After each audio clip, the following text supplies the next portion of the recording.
প্রিয় দর্শক, আবু সিদ্দিকের মামলা নিয়ে ধুনিয়ে দিলেন মুখ্যমন্ত্রীকে হাইকোর্টের আইনজীবী। আরও যে মুখ্যমন্ত্রী 70 বছরের বুড়ি এমনটাই বর্ণনা করলেন। কি বলেছেন আমাদের ক্যামেরা মুখোমুখি হয়ে সেই আইনজীবী শোনাবো আপনাদের। নির্লজ্জ 70 বছরের বুড়ি 12 বছরের মুখ্যমন্ত্রী। সেই মুখ্যমন্ত্রী মুসলমানদের ভোটে জিতে মুখ্যমন্ত্রী। আজকে মুসলমান পাড়ায় গিয়ে বলে আল্লাহু আকবার, আর ঈদের রেড রোডে নামাজ হলে মাথায় ওন্না চড়িয়ে আল্লাহু আমিন। মুখ্যমন্ত্রী, যার জন্য বিরোধীরা বলতে শুরু করলো মমতা বেগম, মমতা বুবু, মমতা খালা। আজকে মমতা ব্যানার্জি, মমতা খালা, মমতা বুবু, মমতা বেগম এখন হিন্দুদের প্রতি গদগদ হচ্ছে। ৭৫,০০০ টাকা থেকে ৮৫,০০০ টাকা পুজো কমিটিতে দেয়, যারা পুজো করবে। আমি মুখ্যমন্ত্রীকে বলতে চাই, নোট করো মুখ্যমন্ত্রী, আমি অ্যাডভোকেট আলী আফজল চাঁদ বলছি, জবাব তোমাকে দিতে হবে।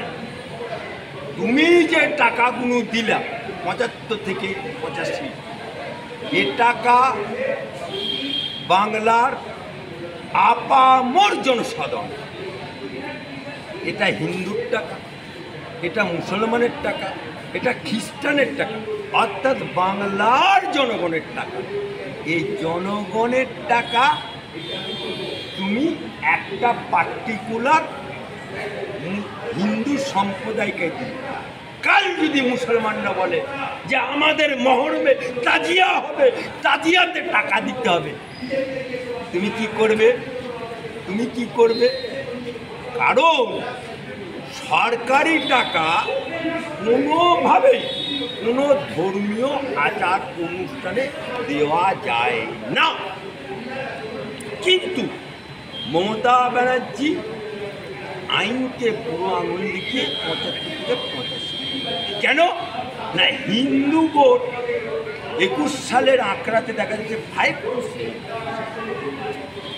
আজকে মমতা ব্যানার্জি এই ক্লাবগুলোকে টাকা দিয়ে এই পুজো কমিটিকে হাত করতে চায়।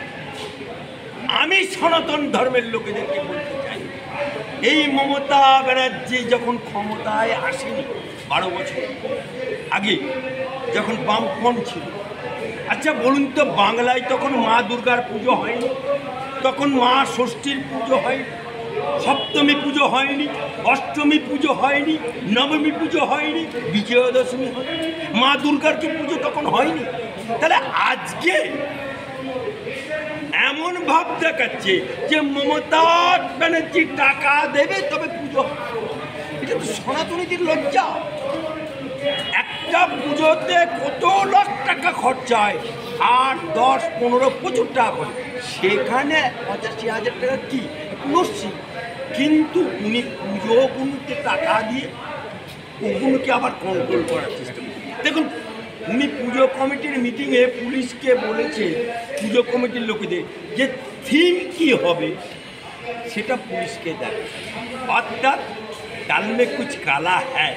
কারণ থিম যদি এখন হয় পুজো, যে শাহজাহান চুরি করেছে সেটা যদি তুলে ধরে, ওখানে যদি বালু, মুখ দেখে বালু, রেশন চুরি, খাদ্য চুরি করছে, ওখানে যদি অপা টাকা চুরি করেছে, টাকা গোনা মেশিন এনে টাকা গুনছে, এগুলো যদি থেমে থাকে, অর্থাৎ উনি পুজোগুলোকেও আস্তে আস্তে কন্ট্রোল করার চেষ্টা। সেই জন্যই তো আজকে ক্লাবগুলো বিচার করে, খাপ পঞ্চায়েতের বিচার করে, ক্লাবের সেক্রেটারি বিচার করে, ক্লাবের সভাপতি বিচার করে। কারণ ক্লাবগুলোকে অনুদান দিয়ে আজকে ক্লাবগুলোকে পাওয়ার দিয়ে দিচ্ছে। কিন্তু মমতা ব্যানার্জি জেনে রাখুক, যে বাংলার বুকে পুজোর টাকা দিক, এতে টাকা দিক, যতই করার চেষ্টা করুক, কার্নিভাল করুক, হিন্দু ভোট পাওয়া খুব মুশকিল। মুশকিল। সেই মোচামানদের উপর ওকে নির্ভর করতে। আমরা জানি যে সিপিএমের আমলে 2010 সালের আগে পশ্চিমবাংলায় কিছু ঘটলে ফুরফুরা শরীফে তোয়া স্মৃতিকে কিছু বার্তা